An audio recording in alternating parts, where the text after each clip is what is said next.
En voulant attaquer de nouveau Meghan Markle à propos de son livre The Bench, Piers Morgan a fait une comparaison complètement sexiste à l'encontre de Madonna. Elle n'avait sûrement pas demandé à se retrouver au cœur de ce conflit.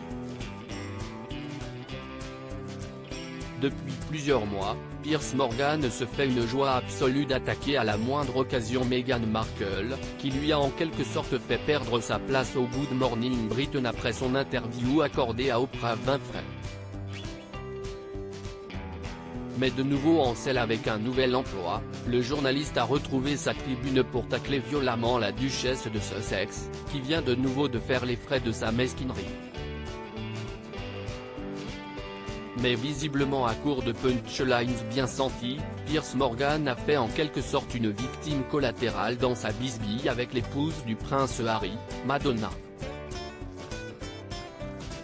En effet, pour critiquer la visite de l'épouse du prince Harry dans une école pour lire un extrait de son livre pour enfants The Bench, le journaliste s'est moqué de cet ouvrage en lançant que celui-ci est à l'alphabétisation, ce que vieillir avec grâce est à Madonna, rapporte The Express.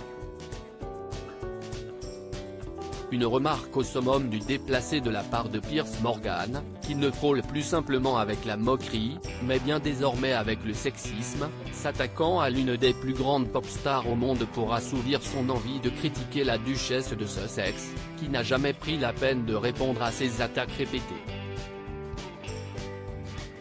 Quel emploi occupe désormais Piers Morgan ? Si cette comparaison sexiste dépasse largement les limites de la décence et témoigne sûrement plus que jamais de la volonté de faire le buzz grâce à sa querelle avec Meghan Markle, le journaliste avait promis de se venger de son renvoi de Good Morning Britain, dont il avait été évincé après avoir refusé de s'excuser après ses propos sur la duchesse. Désormais chez News Corp, détenu par Robert Murdoch, le magnat de la presse britannique qui possède notamment le tabloïd The Sun. Piers Morgan va être à la tête d'une nouvelle émission à la télévision, en parallèle d'un poste de chroniqueur dans le célèbre tabloïd britannique. Une occasion rêvée pour lui de cracher de nouveau à l'antenne la haine qu'il voue à l'épouse du prince Harry.